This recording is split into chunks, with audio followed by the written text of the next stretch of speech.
আসসালামু আলাইকুম মালয়েশিয়া প্রবাসী ভাইগণ, আশা করি আপনারা প্রত্যেকে ভালো আছেন। মালয়েশিয়াতে আবার ভুয়া ভিসা কেলেঙ্কারি, মালয়েশিয়ায় কোটি টাকা প্রতারণায় বাংলাদেশি প্রবাসী জড়িত। চলুন খবরে বিস্তারিত জেনে নেওয়া যাক। মালয়েশিয়াতে বাংলাদেশিদের নিয়ে প্রতিদিনই আসছে একের পর এক নেতিবাচক খবর। বিশেষজ্ঞরা বলছে, এভাবে চলতে থাকলে যে কোনো সময় মালয়েশিয়া সরকার বিরক্ত হয়ে বাংলাদেশিদের ভিসা নীতিমালা আরও কঠোর করে দিতে পারে, এমনকি প্রধানও একেবারে বন্ধ হয়ে যেতে পারে। সম্প্রতি দেশটির ইমিগ্রেশন বিভাগ উন্মোচন করেছে এক চাঞ্চল্যকর প্রতারণা। মালয়েশিয়া নামে একটি ভুয়া ওয়েবসাইটের মাধ্যমে দীর্ঘদিন ধরে বিদেশি নাগরিকদের কাছ থেকে প্রতারণামূলকভাবে অর্থ আদায় করা হচ্ছিল। এই ওয়েবসাইটটি অফিসিয়াল ইভিসা সাইটের অনুরূপ বা নকলভাবে তৈরি করা হয়েছিল এবং আবেদনকারীদের প্রকৃত ফির ৩ গুণ পর্যন্ত অর্থ গুনতে হতো। রোববার ৩১ আগস্ট ইমিগ্রেশন মহাপরিচালক দাতুক জাকারিয়া সাবান তিনি জানান, এই ঘটনায় জড়িত থাকার অভিযোগে ৩২ বছর বয়সী এক বাংলাদেশি নারীকে গ্রেফতার করা হয়েছে। তদন্তে বেরিয়ে এসেছে ২০০০ সাল থেকেই সক্রিয় এই সিন্ডিকেটটি এখন পর্যন্ত ৫২,১০০-এর বেশি ই-ভিসা আবেদন ভুয়া প্ল্যাটফর্মের মাধ্যমে জমা নিয়েছে এবং প্রতিটি আবেদনের জন্য ফি নেওয়া হতো ৩০০ থেকে ৫০০ রিঙ্গিত, যেখানে আসল ই-ভিসা ফি অনেক কম। ওয়েবসাইটে দেওয়া ছিল দুটি আলাদা সেবা ভিসা, যেখানে অনুমোদন পেতে ৩ থেকে ৫ কার্যদিবস লাগত এবং জরুরি ভিসা অনুমোদনের প্রতিশ্রুতি ২ থেকে ৩ কার্যদিবসে।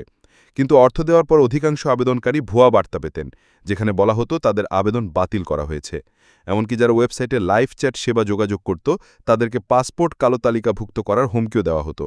গ্রেফতারকৃত বাংলাদেশি নারীকে মালয়েশিয়া অভিবাসন বিধিমালা ১৪-এর ১৫ ধারায় আটক করা হয়েছে। তাকে জিজ্ঞাসাবাদ শেষে পুত্রজা ইমিগ্রেশন অফিসও পাঠানো হয়েছে। এছাড়া তার স্বামী, যিনি নিজেও বাংলাদেশি নাগরিক, তাকেও জিজ্ঞাসাবাদের জন্য নোটিশ দেওয়া হয়েছে। ইমিগ্রেশন মহাপরিচালক দাতুক জাকারিয়া সাবান বলেন, এই ধরনের প্রতারণামূলক ওয়েবসাইট শুধু মানুষকে আর্থিকভাবে ক্ষতিগ্রস্ত করছে না, বরঞ্চ মালয়েশিয়া ইমিগ্রেশন বিভাগের ভাবমূর্তি নষ্ট করছে এবং জনগণের আস্থা নষ্ট করছে। তিনি আরও জানান, ভবিষ্যতে এই ধরনের অপরাধ ঠেকাতে ইমিগ্রেশন বিভাগ কঠোর অবস্থান অব্যাহত রাখবে এবং এমন কোনো ধরনের অনিয়ম সহ্য করা হবে না। তিনি বিদেশি নাগরিকদের সতর্ক করে দিয়ে বলেন, মালয়েশিয়া ই-ভিসার জন্য কেবলমাত্র সরকার অনুমোদিত অফিসিয়াল ওয়েবসাইট ব্যবহার করতে হবে, অন্যথায় প্রতারণা শিকার হওয়ার ঝুঁকি প্রবল। এই ঘটনায় আবারও প্রমাণ হল যে প্রতারণার ফাঁদে পড়ে বাংলাদেশিদের বারবার গ্রেফতার এবং অপমানজনক পরিস্থিতির মুখোমুখি হতে হচ্ছে। তাই দেশের ভাবমূর্তি রক্ষার স্বার্থে আমাদের প্রবাসীদেরকে সচেতন এবং সতর্ক হওয়া এখন সবচেয়ে বেশি জরুরি।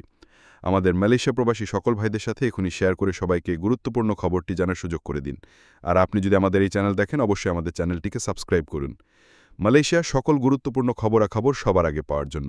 ধন্যবাদ সবাইকে। আমাদের সকল ভিডিও আপডেট সবার আগে পেতে আমাদের চ্যানেলটিকে সাবস্ক্রাইব করুন।